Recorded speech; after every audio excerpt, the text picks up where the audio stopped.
Miami? Since when does Miami host accounting conferences? I asked, keeping my tone casual. Lisa barely looked up from packing her suitcase. It's just a seminar, Steve. Networking, new software, boring stuff you'd hate. She tossed a pair of heels into her bag, but something about the way she avoided my gaze rubbed me the wrong way. Normally, she couldn't shut up about these trips, what she'd learn, who she'd meet, even the lame hotel breakfast she loved. This time, her answers felt clipped, rehearsed. Which hotel did you say it was? I probed, leaning against the doorway. The Fontainebleau, she said quickly, without hesitation. Too quickly. I knew enough about her work to know that most of their conferences were held in mid-tier hotels or bland convention centers, not luxury resorts. Fancy, I said, trying to gauge her reaction.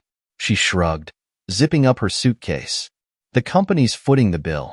Perks of being a senior associate, right? Her laugh was forced, her tone light but brittle, like she was daring me to question her. The itch in my gut wouldn't quit. Something wasn't right. The next morning, I watched her leave. She kissed me on the cheek, tossed a half-hearted, "love you," over her shoulder, and rolled her suitcase to the car. I stood by the window, watching her drive away, my chest tightening with every passing second. As soon as her car disappeared down the street, I grabbed my phone. I told myself I was just being cautious, that this was probably nothing, but my fingers trembled as I scrolled through my contacts. "Good morning," the receptionist at Lisa's office chirped on the other end of the line. "How can I help you?" I swallowed hard. "Hi, this is Steve, Lisa's husband. I wanted to double-check the dates for the Miami conference. She left early this morning, and I want to make sure I have her itinerary right." There was a pause, a long, uncomfortable silence. "Miami?" the receptionist said, her tone laced with confusion. "I don't see any conference scheduled for Miami this week. Are you sure she's traveling for work?" My heart thudded in my chest. She said it was a seminar for senior associates. Maybe it's under a different department. No, I handle all the travel bookings. There's nothing scheduled for Lisa this week. Nothing at all. Her words felt like a punch to the gut. My mouth went dry. "Thanks," I croaked, hanging up before she could ask any more questions. I stared at my phone, my mind racing. Maybe Lisa had gotten the details wrong. Maybe the receptionist had made a mistake. But deep down, I knew better. This wasn't just a misunderstanding. Something was very, very wrong. The house felt too quiet after I hung up the phone, the kind of silence that presses on your chest like a weight. My eyes drifted to the neatly folded blanket on the couch, the coffee mug Lisa had left in the sink. These tiny, innocent pieces of her, our life, suddenly felt like lies, mocking me with their normalcy. I sat down, staring at my phone, willing myself to believe there was a reasonable explanation for this. Maybe it was a surprise meeting or a mix-up at the office. But that didn't explain the uneasiness in her voice last night, or the way she'd rushed out this morning. "Don't jump to conclusions," I muttered to myself, but the words felt hollow. The truth was, Lisa and I had been in a rough patch for months. Our conversations had become surface level, polite but distant. Date nights turned into nights in front of the TV, and even when we shared the same bed, we felt miles apart. I chalked it up to stress, to the inevitable wear and tear of a marriage. But now I couldn't ignore the sinking feeling that something darker was at play. I needed answers. I opened Lisa's laptop. She'd shown me her email password once, years ago, when we were booking a vacation together. I wasn't proud of what I was about to do, but the gnawing doubt left me no choice. Her inbox was a minefield of normalcy, work emails, newsletters, receipts. Then I saw it. An email from an airline, received 2 days ago. My heart hammered as I clicked on it. A flight confirmation for Miami. One ticket under her name. Another for someone named Mark Johnson. The room spun. My stomach clenched as I stared at the screen, the words blurring together. Mark Johnson. The name didn't ring a bell, but the implication was clear enough. She wasn't going to Miami for work. She was going with him. The betrayal hit like a wave, crashing over me and pulling me under. A part of me wanted to shut the laptop and pretend I hadn't seen anything. Maybe if I ignored it, this could all go away. But the sharper part of me, the part that refused to let her get away with this, Knew I couldn't stop now. I typed his name into her social media account. There he was. Mark Johnson. His profile was public, and it didn't take long to find pictures of him and Lisa together. They were at a bar, laughing, leaning in close, too close. I couldn't breathe. The intimacy in those photos said more than any email or flight itinerary ever could. I thought about all the times I trusted her, the years I'd spent believing we were on the same team. Every moment now felt like a lie. The late nights at the office, the girls' trips, the times she came home smelling like a cologne I didn't recognize. I'd ignored the signs because I didn't want to believe them. Now they were impossible to ignore. My hands shook as I shut the laptop. The anger burned hot and fast, rising up to choke out the pain. She'd taken my trust and crushed it under her heels like it meant nothing. I wasn't just hurt, I was furious. She thought she could do this to me, that I'd never find out. She thought she could walk back into this house, our house, like nothing had happened. Not this time. I grabbed a piece of paper from the drawer, my mind already spinning with what I'd do next. I wasn't going to sit here and cry. I wasn't going to beg her for an explanation. If Lisa thought she could play me for a fool, she had another thing coming. There's a peculiar kind of pain that comes with betrayal, an ache that doesn't just settle in your chest but spreads, clawing into your thoughts, curling around your memories, suffocating everything that once felt certain. I sat there, staring blankly at the laptop screen, the name, Mark Johnson, etched into my mind like a brand. Lisa and I had built our relationship on trust, or at least that's what I thought. And yet, here I was, picking through the wreckage of our marriage, questioning every moment, every glance, every word. When had it started? Was it months ago? Years? Was there a moment, some fork in the road where she chose him over us? Temptation. The word lingered in my mind like an uninvited guest. I'd always believed Lisa was stronger than that. She'd been my rock, my partner, the one person I thought I could count on when life got messy. And yet, I couldn't ignore the gnawing reality that even the best of us can falter. Was it boredom? Were we so lost in the monotony of day-to-day life that she found herself craving the thrill of something new? Or was it deeper, something I couldn't fix no matter how much I tried? I thought about Mark Johnson. I didn't know him, but I could picture the type. A smooth talker, quick with a compliment, the kind of guy who thrives on the thrill of the chase. Maybe he caught her in a weak moment, or maybe she wasn't as strong as I'd always believed. The anger flared again, hot and unrelenting. I slammed the laptop shut, pacing the room like a caged animal. This wasn't just about some sleazy coworker or a stolen weekend in Miami. This was about her. She'd chosen this, chosen him. I sat down and rubbed my temples, trying to make sense of it all. Did I miss the signs? Could I have stopped this if I'd been more attentive? The answer wasn't comforting. I trusted her because that's what you do when you love someone. Trust isn't something you should have to earn every day. It's the foundation of everything. I thought about the last few months, the way she'd seemed distant, the late nights, the unexplained absences, the way she brushed off my questions with vague excuses. At the time, I chalked it up to stress, the pressures of work. I never wanted to be the jealous, suspicious husband, the kind who polices their partner's every move. But maybe that's exactly what I should have been. The thing about betrayal is that it doesn't just hurt, it changes you. It pulls apart the threads of who you are, leaving you raw, exposed. I wasn't just angry at Lisa. I was angry at myself for not seeing it sooner, for letting her lies take root. I walked into the kitchen, opened the cabinet, and poured myself a glass of whiskey. The burn in my throat matched the fire in my chest. I needed to think, to plan. Lisa would be back in a few days, smug and oblivious, expecting me to smile and welcome her home. No, not this time. I downed the rest of the glass and slammed it on the counter, the sound echoing in the empty house. She'd taken my trust and shattered it, but I wasn't going to let her walk away unscathed. She thought she could deceive me, play me for a fool. She was about to find out how wrong she was.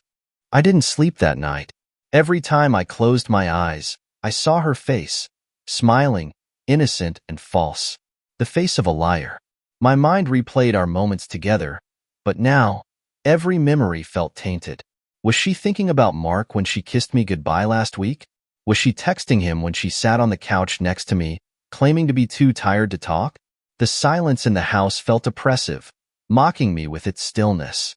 This was the space we had shared, where we built a life together. But now it felt like a crime scene, every corner holding evidence of a trust that had been murdered in cold blood. I found myself standing in our bedroom, staring at her side of the closet. Her clothes hung there like ghosts, taunting me with the life I thought we had. The ache in my chest tightened, turning into something darker, sharper. Was it her favorite blue dress she wore for him? The heels she always said made her feel powerful? My mind spiraled as I tried to piece together a story I hadn't been invited to witness. I sat on the edge of the bed, gripping my phone like a lifeline. I'd scrolled through her social media, her emails, her texts. She was clever, though there was nothing damning, no smoking gun. Only that flight itinerary and the photos of Mark, grinning like he'd won the lottery. For a moment, I thought about calling her. I wanted to hear her voice, to confront her, to demand answers. But I stopped myself. Lisa was good with words. Too good. She'd twist this, turn it into some misunderstanding, make me the villain for not trusting her. And part of me didn't want to hear her lies again. The betrayal wasn't just a fracture in our marriage. It was an assault on my sense of self. I had been proud of the life we'd built, the partnership we'd shared. Now, that pride felt like a joke, a cruel, ironic punchline. Had I been too trusting? Too naive? Or was it her? Had she always been this person, capable of such deceit? I thought about temptation, the kind that creeps in when life feels mundane, when the spark fades and the days blur into routines. Maybe it was easier for her to chase the thrill with Mark than to confront what we'd lost. But she'd had a choice. That was the thing that kept gnawing at me. Temptation might be inevitable, but betrayal? That was deliberate. She chose to lie. She chose to hurt me. I stared at the note I'd scribbled earlier. Enjoy Miami. This is your last vacation on my dime. The words felt satisfying but incomplete. I wanted her to feel the weight of what she'd done, the magnitude of her betrayal. But no note, no email, no confrontation could capture the depth of what I felt. How do you articulate the pain of realizing the person you love isn't who you thought they were? I grabbed my laptop again, my anger morphing into a grim sense of purpose. I opened her flight confirmation and copied the details. Her boss needed to see this. It wasn't about revenge, I told myself. Not entirely. It was about the truth, about exposing the lies she'd so carefully constructed. If she wanted to play games, she'd have to deal with the fallout. The email to her boss was short, professional, and damning. I attached the flight itinerary, the photos of Mark and Lisa together, and the timestamped screenshot of my call with their receptionist. I didn't say much, just enough to make it clear that this wasn't the first time Lisa's work trips might need a closer look. When I hit send, a strange calm settled over me. Lisa had taken something from me, something irreplaceable.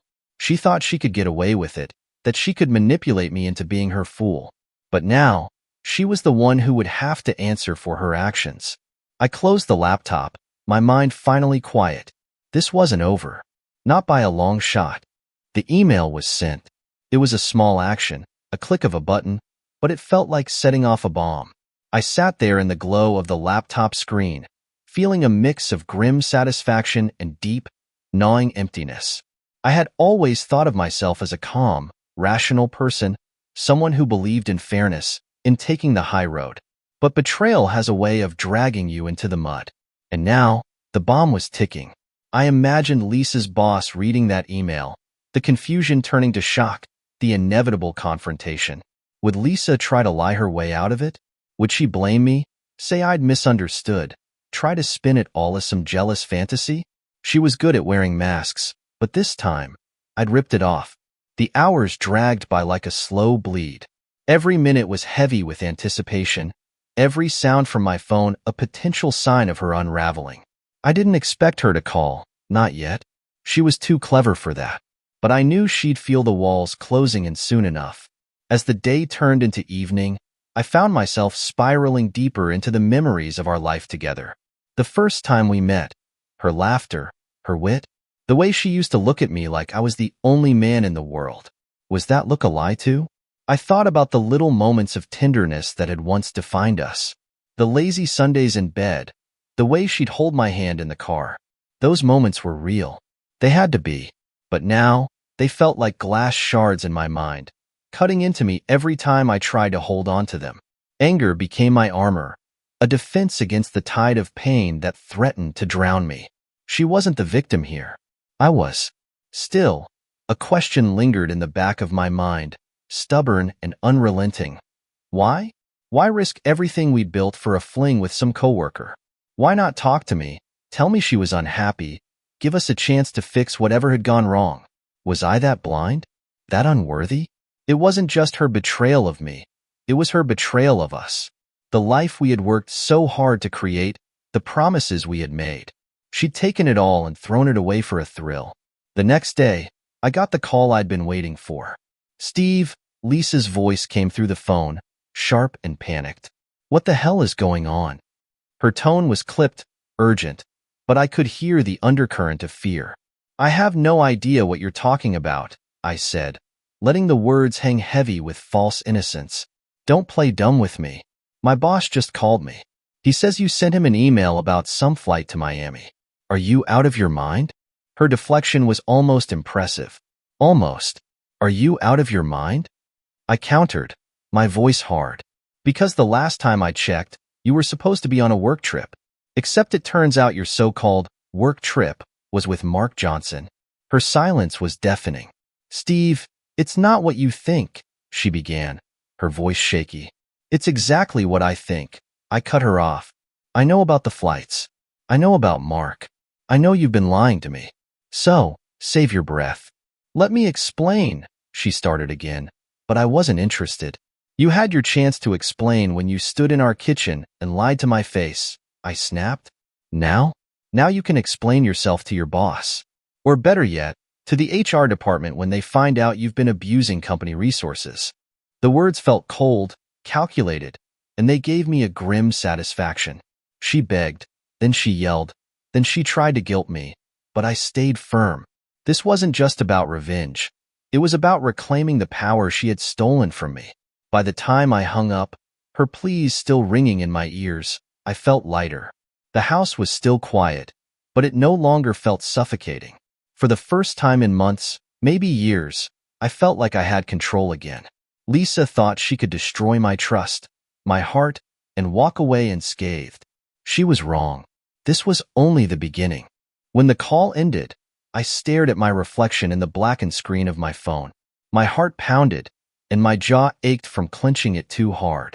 But behind the adrenaline, a strange quietness settled over me. Not peace. Nothing about this was peaceful, but a clarity that felt alien after the whirlwind of the last few days. Lisa had begged. She had tried to explain, but every word she said only drove the knife deeper. I'd let her voice run over me like broken glass, her excuses sharp and cutting, but her panic? That was my salve. It wasn't about revenge, not entirely. It was about justice. The truth was out now, no more games, no more lies. And yet, the weight of what I had uncovered lingered, a heavy ache in the space where trust used to live. The house was too quiet again. I hated the silence but couldn't bring myself to turn on the TV or the radio. I didn't want to drown out my thoughts. I wanted to face them. I found myself wandering into the kitchen, standing in the same spot where Lisa had kissed me goodbye just days ago. Her perfume had lingered in the air then, soft and familiar. Now, it was gone, replaced by the sterile smell of lemon cleaner. I poured myself a drink and thought about temptation, about betrayal, about trust. Was temptation inevitable? Could anyone really resist the pull of something new, exciting, forbidden? It was easy to vilify Lisa, to paint her as the villain in this story. But what if I wasn't entirely blameless? The thought hit like a sucker punch. When had we stopped trying? Was it when the novelty wore off, when the spark dimmed under the weight of life and bills and routine? I thought about all the times she'd reached for me, emotionally, physically, and I'd been too distracted, too tired, too complacent. Did that make her actions my fault? The anger surged again, drowning out the self-blame. No, she had a choice. We both did. I had stayed. I had tried. She had taken the easy way out, chasing something shiny and new while destroying what we had built. Her betrayal wasn't just a moment of weakness. It was a series of choices, deliberate and cruel. I finished my drink and set the glass down harder than I meant to, the sharp clink echoing through the kitchen. The anger burned hotter now, no longer directed inward. Lisa had been selfish, careless, and deceitful. She didn't just betray me, she betrayed us. The life we'd shared, the promises we'd made. And for what? A fling with some coworker? A few stolen moments that would eventually lose their luster like everything else? The thought made me laugh. Bitter, hollow, but real. Mark Johnson could have her. Let him deal with the fallout when the shine wore off and the real Lisa emerged. The one who could lie so smoothly, so convincingly, it made you question your own reality. She wasn't my problem anymore. But as the anger simmered, a deeper ache lingered beneath it. A part of me still loved her, or at least the version of her I thought I knew. That was the cruelest part of betrayal. It forced you to mourn someone who wasn't dead but who was no longer the person you thought they were. I wondered if I'd ever be able to trust again, not just someone else, but myself. Could I believe my own judgment after missing the signs for so long? The doubt was suffocating, but I refused to let it win. I'd come too far to let her take any more from me. By the time the sun began to set, streaking the sky with bruised oranges and purples, I felt a strange resolve settle over me. Lisa had chosen her path. Now, I would choose mine, and I wouldn't look back. The next morning, the emptiness of the house pressed down on me like a heavy fog. It was amazing how silence could feel so loud. Every creak of the floorboards, every tick of the clock, every muted bird call from outside seemed to echo, amplifying the void Lisa had left behind. This house, once a refuge, now felt like a museum of broken promises. I walked through the rooms like a ghost, brushing my fingers over the edge of the dining table, the couch, the photo frames still hanging on the walls. There we were, smiling, holding hands, oblivious. The photos felt like lies now, their frozen moments mocking me. I wanted to rip them down, but I didn't. Not yet.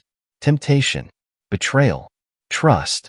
The words had taken up permanent residence in my mind, replaying like a broken record. I thought about the nature of betrayal. Was it always rooted in temptation, or was it something darker? An emptiness, a hunger that couldn't be satisfied? Did Lisa betray me because I had failed her in some way, or was it simply because she could? I sat on the couch and let the questions swirl. At first, I fought them, trying to shove them into corners of my mind where they couldn't hurt me. But the more I resisted, the stronger they became. So, I let them in.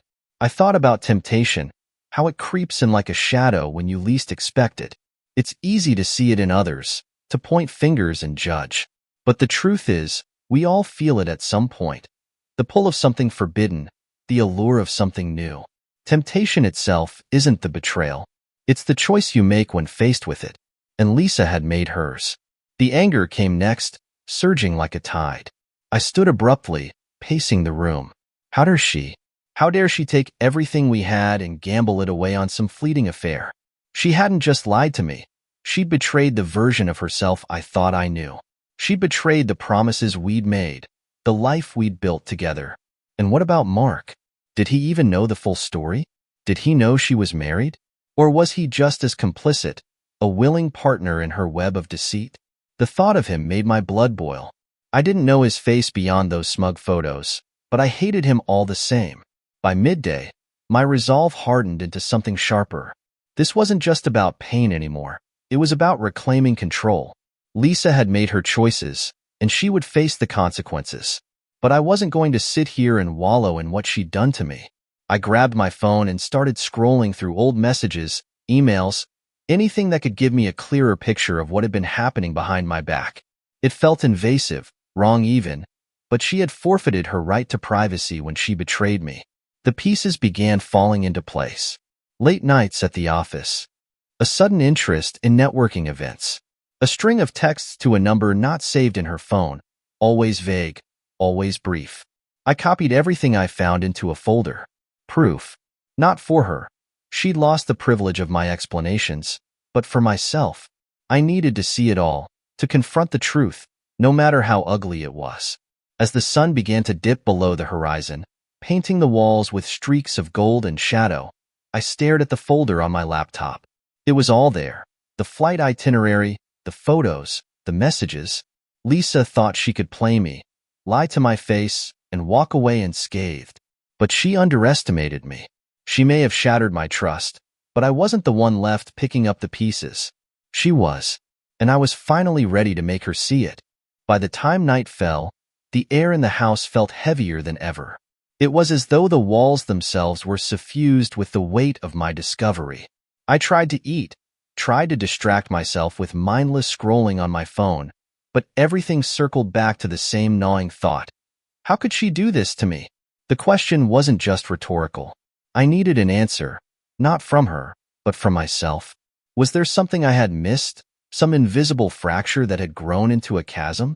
Or was this just who she was, buried under layers of charm and shared history? Betrayal forces you to interrogate everything you thought you knew about the person who hurt you and about yourself. I poured another drink and sat at the dining table, staring at the folder I had compiled on my laptop. It was a grim catalog of her deception, a story pieced together from receipts, flight itineraries, and half-finished messages. But the part that haunted me most wasn't the evidence itself. It was the moments between, the quiet times when she looked me in the eye and lied with a smile. I thought about the last few months, the way she'd started pulling away. At first, it was subtle, canceled date nights, excuses about being tired or swamped with work. But then it became something more. She stopped laughing at my jokes. She'd scroll on her phone at dinner instead of asking about my day. And when I reached for her at night, she'd turn away, muttering something about a headache or early meetings. I told myself it was a phase, that every marriage had its ebbs and flows. But now I knew the truth. It wasn't a phase. It was a betrayal unfolding in real time, and I had been too blind to see it. The drink burned as I swallowed it, but the fire in my chest was nothing compared to the rage simmering beneath my skin. This wasn't just about Lisa anymore. It was about the betrayal of trust itself, the fragility of it. Trust takes years to build, but a single lie can bring it crashing down in an instant. What hurt the most was knowing that I had given her everything. My loyalty, my love, my vulnerability. I had trusted her in ways I didn't trust anyone else. And she had taken that trust and shattered it like glass. I thought about Mark Johnson again. His smug face burned into my memory from those photos. Did he feel guilty? Did he even know what he was a part of? Or was he as shameless as Lisa, reveling in their stolen moments while I sat at home, oblivious? The rage flared again, and for a moment, I considered calling him, confronting him, demanding answers. But what would that accomplish? He wasn't the one who owed me anything. This was Lisa's betrayal. She had made the choices that brought us here. As the night stretched on, I realized something that sent a chill down my spine. This wasn't just about Lisa's affair. It was about trust itself, how easily it could be broken, how impossible it was to rebuild. And it wasn't just Lisa's trust one was questioning anymore. It was my own ability to trust. Not just her, but anyone. How could I ever let someone in again after this? How could I open myself up, knowing how quickly it could all be torn away? The thought was suffocating, but it also steeled my resolve. Lisa may have shattered my trust, but she wouldn't shatter me. I took one last look at the folder on my laptop, the evidence that told the story of her betrayal. It was a dark, ugly story, but it was mine now, and I wasn't going to let her write the ending. Morning came, but there was no relief in the light of day. Instead, it sharpened the edges of everything I'd been wrestling with, turning the ache in my chest into a relentless pounding. I stared at my reflection in the bathroom mirror. My eyes were bloodshot, my jaw tight.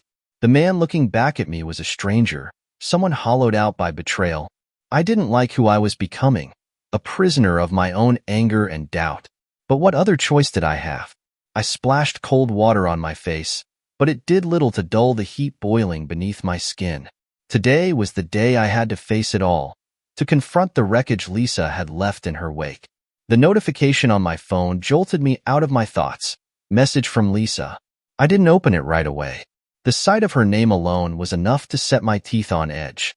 Instead, I let it sit there, mocking me with its unread boldness. What could she possibly say now? Another excuse? Another plea for forgiveness? Curiosity won out, and I tapped the screen.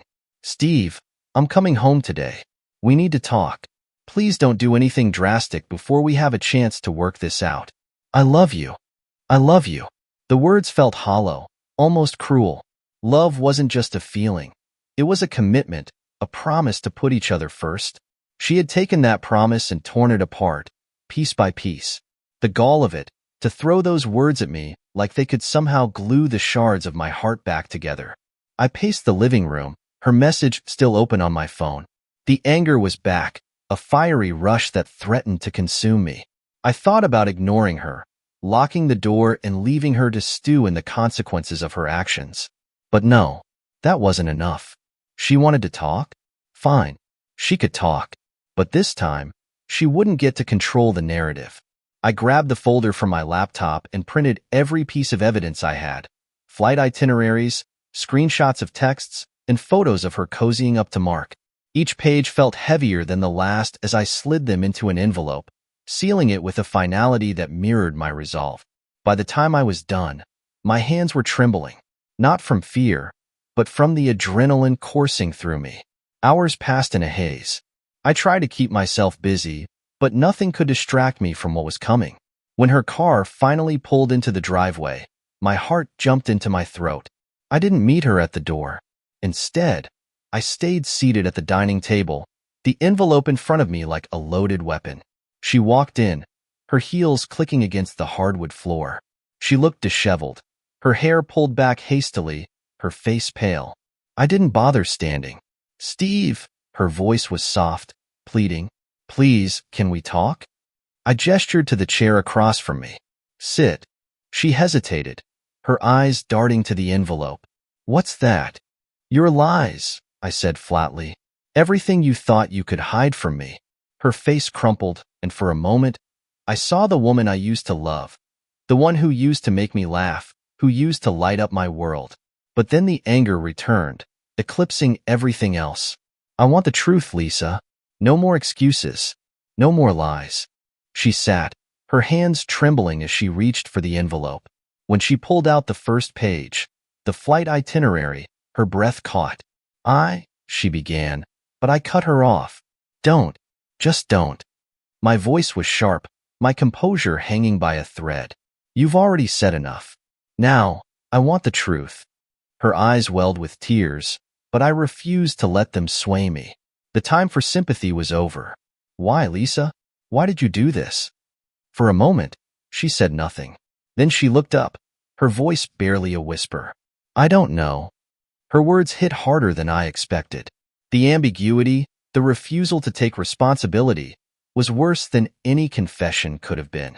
Then there's nothing left to say, I replied. Standing up, I walked away, leaving her with the weight of her choices and the silence of the house she had betrayed. And for the first time in days, I felt a sliver of peace. The sound of the front door closing echoed through the house. Lisa was still sitting at the dining table, clutching the envelope like it was a lifeline. But I didn't look back. I couldn't. Upstairs, I paced the bedroom we had shared for years. It felt alien now, every object steeped in memories I no longer wanted. The bed where we once tangled in sheets and laughter. The closet where her perfume still lingered. Even the photo of us on the nightstand, frozen in some better time, seemed like a lie. How do you dismantle a life? Not just the shared routines, but the love, the trust, the bond that had once seemed unbreakable? It wasn't just about her affair with Mark. That was the obvious betrayal, the surface wound. What gutted me was the deeper truth. She had been willing to risk everything we'd built together, all for something that could never last. I sat on the edge of the bed, running my hands through my hair. I wanted to scream, to break something, to unleash the storm that was tearing me apart inside. But I didn't. The anger had burned itself out, leaving only a hollow ache. I thought about the man I used to be, the one who believed in her, in us. That man was gone now, stripped away piece by piece. Her voice broke through the quiet. Steve. I didn't answer. Please, she said, standing in the doorway. We can fix this. I know I've hurt you, but we can work through it. I still love you." The words felt like a slap. I turned to face her, my voice steady but cold. "Do you even hear yourself? You say you love me, but love doesn't do this. Love doesn't lie, doesn't cheat, doesn't destroy everything it touches." Tears streamed down her face, but they didn't move me. I had no more empathy left to give. "I made a mistake," she whispered, her voice cracking. "I got lost, and I didn't know how to find my way back." "You didn't even try," I shot back. "You could have talked to me. You could have told me you were unhappy, that you needed more. But instead, you chose this. You chose him." Her silence was answer enough. I stood, the air between us charged with finality. "Do you even understand what you've done? It's not just the affair, Lisa. It's the fact that you looked me in the eye and lied. Over and over. You made me doubt myself, question my instincts. Also, you could protect your secrets." "I was scared," she said, her voice trembling. "No," I said firmly. "You were selfish." She opened her mouth to respond, but I held up a hand to stop her. "I'm done, Lisa. There's nothing left to say, nothing left to save." Her face crumpled, and for a moment, I almost faltered. But then I remembered the lies, the deceit, the way she had turned our life into a charade. "I'm leaving," I said, the words final. "I'll give you a week to figure out where you're going. But this, us, it's over." I left her standing there, her sobs filling the empty spaces of the house as I walked away. It should have hurt more than it did. But the truth was, I had nothing left to give her. I packed a bag, grabbed my keys, and drove without a destination. The road stretched out before me, endless and uncertain. But for the first time in days, I felt something like hope. Betrayal had shattered me, but it hadn't destroyed me. This wasn't the end of my story. It was just the beginning of a new one.